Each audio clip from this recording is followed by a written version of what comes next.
جب خدائی کا دعویٰ کرتا تھا نا، تخت پہ بیٹھا ہوتا تھا، تو ایک دن حضرت جبریل آئے اس کے پاس انسانی شکل میں،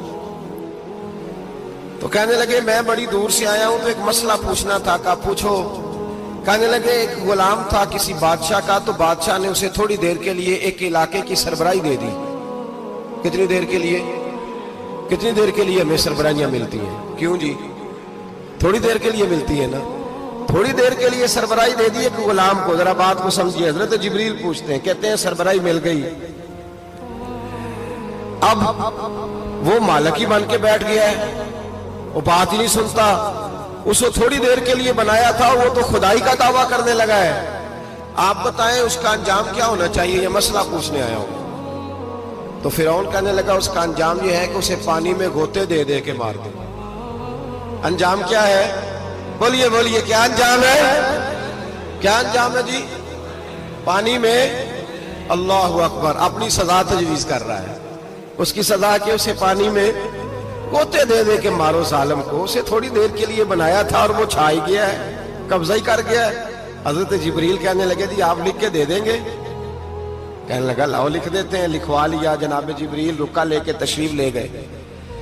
اب جب فرعون دریا میں آیا نا، تو اللہ نے حکم دیا مل جا۔ جب دریا ملا چیخنے لگا، تو حضرت جبریل آئے، کہنے لگے تیرا ہی فتویٰ ہے، یہ تیری سزا ہی ہے نا، ہم بھی بڑی سزائیں تجویز کرتے ہیں، یہ جھوٹا ہے جی، اس کا تو فلانا علاج ہونا چاہیے، تو اگر تو جھوٹ بولے تو یہ فلانا بڑا جاور ہے جی، اس کے ساتھ اس طرح ہونا چاہیے، تو اگر تو یہ کام کرے تو جو سزا تو لوگوں کے لیے تجویز کر رہا ہے، تو اپنے بارے میں بھی سوچ۔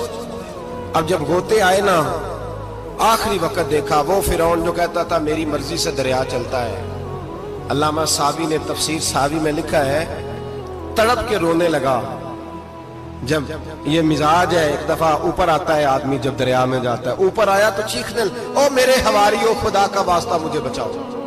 کہنے لگے تو کہتا تھا میری مرضی سے چلتا ہے۔ بے بسی ہے، تڑپتا ہے، روتا ہے، روتا ہے۔ وارث شاہ مان کری نہ وارثہ دا، رب بے وارثہ کر کے مار دائی، تڑپ رہا ہے، چلا رہا ہے، کوئی مدد کو نہیں پہنچتا۔ اب جب آخری ہوتا آیا تو کہنے لگا آمنا میں رب موسیٰ و ہارون، میں موسیٰ کے رب کو بھی مان گیا، ہارون کے رب کو بھی۔ اللہ نے فرمایا نہیں، اب تیرا ماننا قابل قبول ہے، اس وقت ماننا تھا جب تجھے مہلت دی تھی، جب تو جوان تھا۔